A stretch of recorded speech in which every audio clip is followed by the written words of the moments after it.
Alright guys, welcome back to Rob's Products. I'm here with Joey Slam and we're setting up the brand new 150 gallon Planet aquarium in the new fish room. But before we get into the video, please like the video, subscribe channel, and turn on post notifications. Let's get right into the video. So right here guys, we have the 150 gallon Planet tank. Now it's still a work in progress. We literally just moved this tank from the main room into this room, and this is where we're going to be adding in the new fish. There's still one mosquito fish left from the move. We left him in here, just a lone soldier to keep the tank cycled. And we've still got a lot of plants from an old aquascape collab Joey had done. And now guys, actually, believe it or not, this is a piece of driftwood I brought. This thing has been with me ever since I started my hobby. 2 years ago, I moved from here, from New Jersey, and I drove this down with me the whole way. And what's really interesting about this piece of driftwood is, guys, there's actually like probably 3-year-old nerites now. These things have been here forever. They literally don't ever go away. But I don't know what I'm going to be doing with this whole section right here, but I've got a lot of really big ideas with this 150 gallon tank. For the time being, the scape looks really well. We've got all the plants from the 150 gallon discus tank to add into this tank.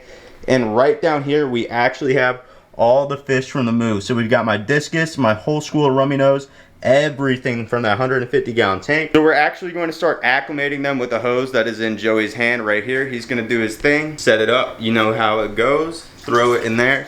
And we're actually going to be leaving it running nearly completely the whole way as we go to Beverly's to get more equipment for another tank we're going to be setting up. So maybe we'll tie like a slight knot in it just to make it a little bit slower, just in case. You know, we don't want this to overflow. It is slow, but you know, that should be perfect. Yeah, that should be great. And we'll leave it up high just so they get oxygen. It'll all be good. And by the time we get back for the setup for this next aquarium we're working on, it's something really fun also fitting in this room. Make sure you like and subscribe so you don't miss it. But after we get back, we're going to be adding... It's gonna be insane! No, don't tell him, dude. Don't tell him. It's gonna be insane. But we're going to actually get these fish acclimated.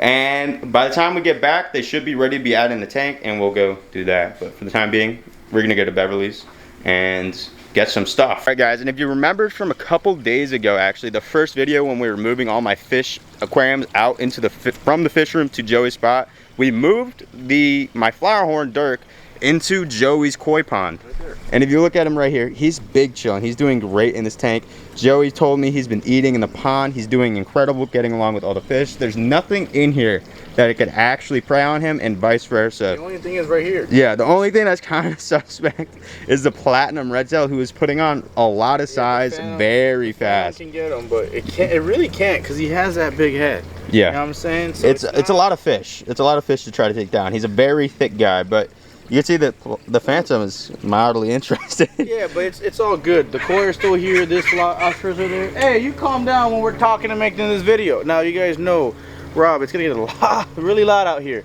Now, honestly, he's a bougie fish, man. He's an aquarium fish. We kind of went ahead and we put him in a big 2,000 gallon pond, but he's the cream of the crop. So guys, right now this is a temporary home. If you want him, let him know. Hit him up in the DMs below. You feel me, dog? Cash talks, money talks. Get him out here. You can have him in your tank. And look, he's good. He's head on with the Phantom. He's big, no problem. He gets out of the way. Trust me. If anything's gonna go first, is that Oscar, and that Oscar is too big for that Phantom, so we're good to go. Yeah, he's big chilling. He's doing great. I just saw the ripsaw, dude. The ripsaw just swam that way. He's huge. If you guys didn't know, Joey has a ripsaw in here that's like very elusive. He's very rare to find, but when you do see him, he's pretty sick. He ripsaws my hand. Yeah, he ripped. See that cut in his hand? It's a ripsaw. Yeah, not good. But Dirk was previously in that 150 gallon Planet tank, because I am, you know, breaking down my fish room. But for now, he's in there. He's doing really well. And we're gonna go head out to the store, grab some stuff for another aquarium we're building, and we'll catch you guys in a second. We are now back from Beverly's. We got the equipment for the new aquarium that's going to be going right next to my 150 gallon Planet tank, and now it is time to check on the fish. It's been a whole almost an hour, maybe half hour, I don't really know, but we got to make sure the boys are doing well. Okay, first things first, an odontist looking good, discus a little stressed out. Are you alive? One discus. Okay, he's alive. He's just being a little funky, but everything's looking pretty alive. I think the discus are just stressed out, so they're being a little bit funky.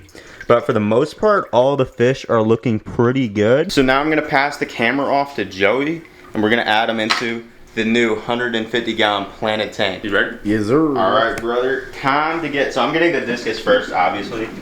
Got to make sure my homeboys are doing good. They're very stressed out.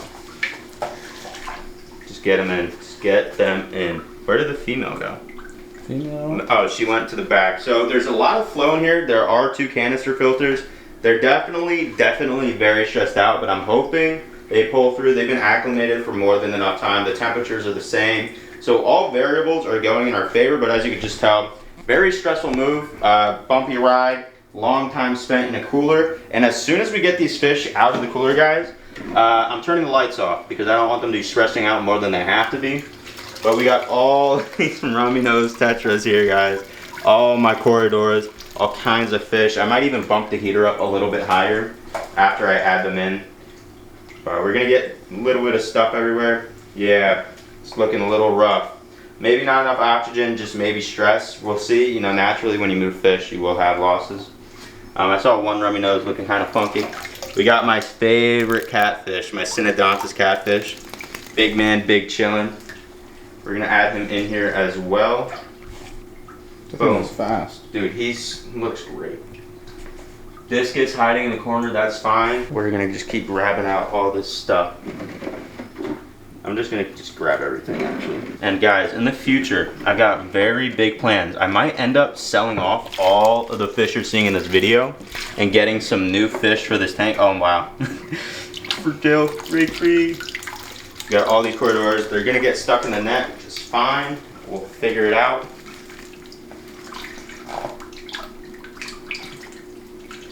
But we got some corridors stuck in the net. Guys, you know they got spines everywhere. So it could be a little tricky situation. Shout out Joey for helping us out right here. Oh, look at that bug. What is that? It's a nymph of some kind. Ow, it just bit me. Help me, brother, help me. Oh yeah. You gotta be careful with their fins. They have little barbs. Yeah, they got little barbs and everything. Pull it through your heel a little bit. There we go. And he's you fine. can be a little bit rough, but you gotta be careful regardless. Yeah, that thing bit me. Ow. Whatever that was, I have no clue. Albino Cory. Boom. Regular Corridor reticulatus. Over here in this corner, we got some rummy nose, some corridors. So what happens now?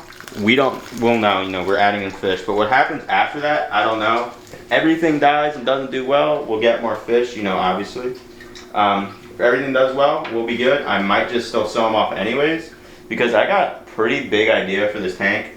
Something I haven't done yet on this channel, and something I've always wanted to do.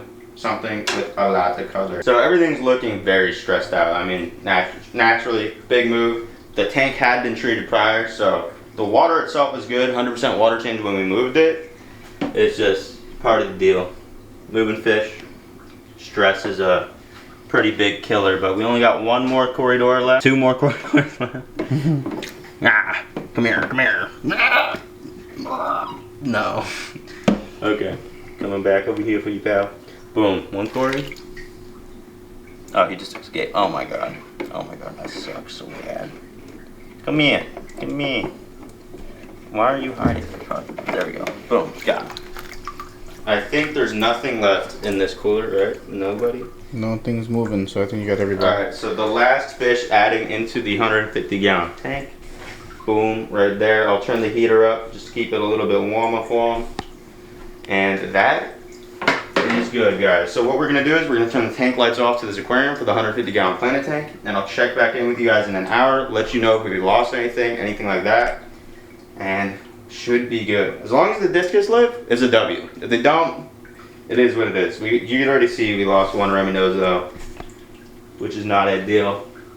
But only 1 loss out of all those fish is not that bad. So I'm gonna turn this tank light off and we're gonna let them simmer. All right guys, so it has nearly been almost 6 to 8 hours since we actually added all the fish into the 150-gallon Planet aquarium, and I'll give you guys an update on them. So thankfully, all of the discus lived, right? Most of this rummy nose lived. All the corridors did, but we still have some rummy nose going through it. I did catch 7 more after we broke down the first initial tank, but as you can see, we're losing quite a bit. There's 1, 2, 3, 4, 5, 6, 7, and then there's a couple more on that other filter. So the rummy nose population is taking a big hit, but it's all good. You know, things happen, things when you move them, it's never, things will die. That's just how things go. But we've got the Finex lights, right? We're gonna take these Finex lights, I'm gonna slap them on the 150 gallon Planet tank in just a second. And I will never have to touch a single remote on any of my lights, which is very nice. Hopefully more rummy nose make it through than we lose, and hopefully the discus can pull through. But other than that, guys, we'll just take this as an opportunity to take this tank up another level and get different fish, new fish, stuff that's a lot more interesting. But for the time being, I'm gonna set up these lights and check back in with you in a second. All right, guys, it's been a few days, maybe even a week or two since we set up the 150 gallon Planet tank, and the fish are all doing very well. We did lose a substantial amount of rummy nose tetras, but the Monte Cristo I added when we moved the other fish from the fish room, and the discus have actually bred several times in the new tank. So overall, everybody is doing really well in the 150 gallon Planet tank. But that is it for today's video, guys. If you enjoyed the video, please like the video, subscribe to the channel, and turn on post notifications, and I'll catch you guys in the next one. Deuces.